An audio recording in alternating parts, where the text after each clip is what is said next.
BJP के वरिष्ठ नेता और लोकसभा सांसद जनार्दन मिश्र इस वक्त हमारे साथ मौजूद हैं। इनसे बात करते हैं। सर, आज संसद भवन में बजट पेश किया गया है। देश का ये बजट है, आपके दृष्टिकोण में कैसा बजट है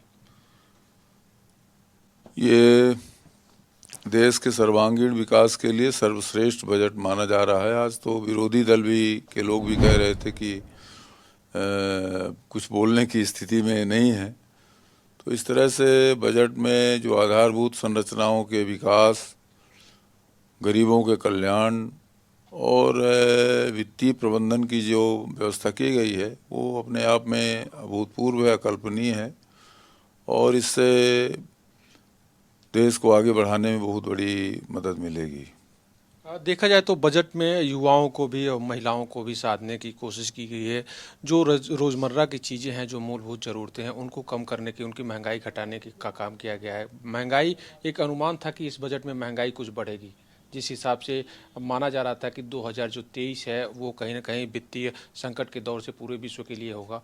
तो ऐसे में इस तरह की बजट बनाना सरकार के लिए कितना मुश्किल रहा होगा?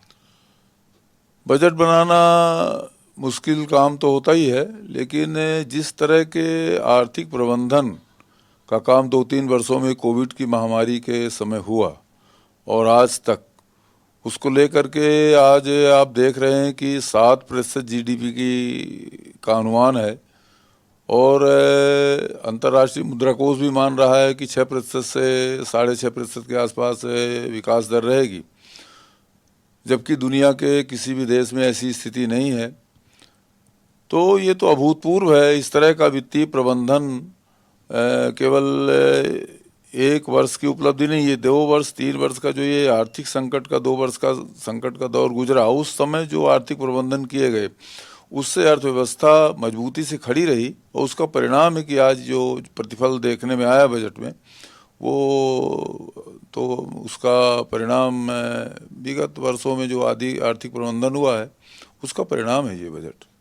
देखा जाए तो किसान सरकार को लेकर के काफ़ी आंदोलन पे पहले थे और तमाम नीतियों का विरोध भी कर रहे थे, क्योंकि सरकार भी कह रही थी कि किसानों का आय दोगुना करना हमारी प्राथमिकता है। इस बजट में किसानों के लिए जो कुछ हुआ है उसे कैसे देखते अब किसानों के लिए तो खास तौर से आधुनिक तकनीक की जो व्यवस्था की गई है और जिस तरह के प्रबंध किए गए हैं, उससे निश्चित रूप से किसानी सरल, सुगम और उत्पादकता पूर्ण होगी और मोटे अनाजों के लिए श्री अन्न जो उत्पादन की बात कही गई है, उनके उत्पादन में वृद्धि और पूरी दुनिया में सबसे ज़्यादा उत्पादन इन अन्नों का जो लक्ष्य है, उससे किसानों की आय तो निश्चित रूप से बढ़ेगी और धरती में जो जहर जा रहा है इन रसायनों के माध्यम से, उसमें कमी करने का भी लक्ष्य रखा गया है।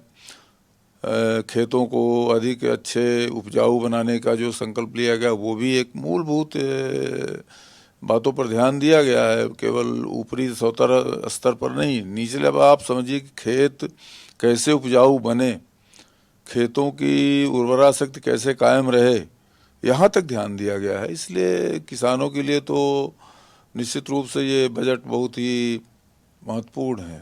किसानों के लिए, महिलाओं के लिए, युवाओं के लिए बजट में तमाम प्रावधान हैं। माना जा रहा है कि मध्यम वर्ग के लिए और निम्न वर्ग के लिए बेहतर बजट है, लेकिन उच्च वर्ग के लिए क्या कुछ नहीं, उद्योगों के विकास के लिए जो जिस तरह से आधारभूत संरचनाओं का विकास जो हो रहा है और जिस तरह से उद्योगों को राहत देने के लिए, उद्योगों के विकास के लिए जो बजट में प्रावधान किए गए हैं, उससे उच्च वर्गों को भी प्राथमिकता मिले, उससे लाभ मिलेगा। बीजेपी की सरकार केंद्र में भी है और मध्य प्रदेश में भी है। देखा जाए तो डबल इंजन की सरकार है और ये जो सरकार है, इसके विकास कार्य को आप कैसे देख रहे हैं, चूँकि 8 साल केंद्र में हो गया मोदी गवर्नमेंट को? अब मोदी गवर्नमेंट और मध्य प्रदेश की सरकार ने मिल करके जो मध्य प्रदेश में इतिहास रचा है वो अपने आप में अकल्पनीय है।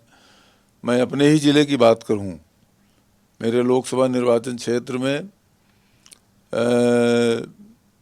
कोई भी ऐसी दिशा नहीं है जो दिशा 4 लेन सड़कों से जुड़ी न हुई हो। हम कलकत्ता के लिए, बॉम्बे के लिए, मद्रास के, चेन्नई के लिए, दिल्ली के लिए 4 लेन सड़क से हम जुड़े हैं इसी कार्यकाल में, 8 वर्षों के अंदर ही। रेलवे का हमारे यहाँ इंफ्रास्ट्रक्चर बहुत तेज़ी से विकसित हुआ है पहले हमारे यहाँ 5-6 गाड़ियाँ चलती थी, आज 14-15 गाड़ियाँ चल रही हैं। रेलवे स्टेशन का कायाकल्प हुआ है, दोहरीकरण हमारे यहाँ हुआ है, और हवाई अड्डे का निर्माण हो रहा है, स्वीकृत हो गई है, उसका राशि का आवंटन हो गया है। और केवल हमारे यहाँ नहीं, बगल के ज़िले में मेडिकल कॉलेज खुले हैं, 2 शहडोल में खुला है, कभी सीधी में, सिगरौली में। तो इस तरह से सतना में बिल्कुल माने आसपास जहाँ केवल एक मेडिकल कॉलेज था 7-8 जिलों को मिला करके, आज लगभग हर जिले में एक मेडिकल कॉलेज खुला है। किसानों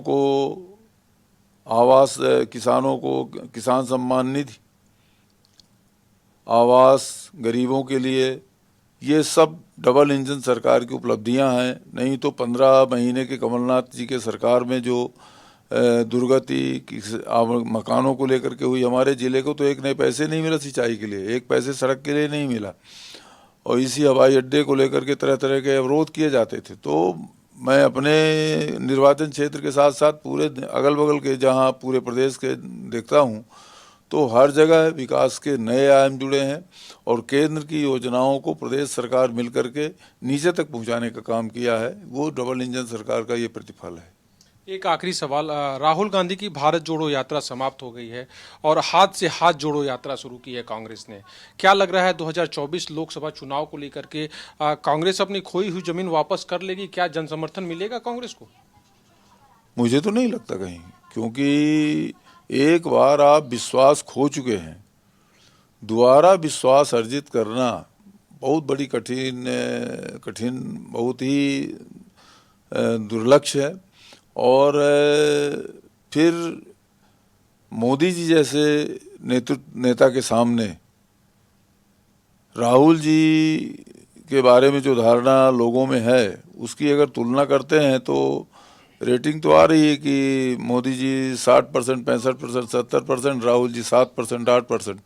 वही हालत है, कोई उससे फर्क नहीं पड़ने वाला है। वो तो उनकी इमेज कांग्रेस के अंदर एक नेता के रूप में डेवलप हो, इसके लिए वो यात्रा थी, और वो यात्रा से देश की जनता में, मतदाताओं में कोई आकर्षण पैदा नहीं हुआ।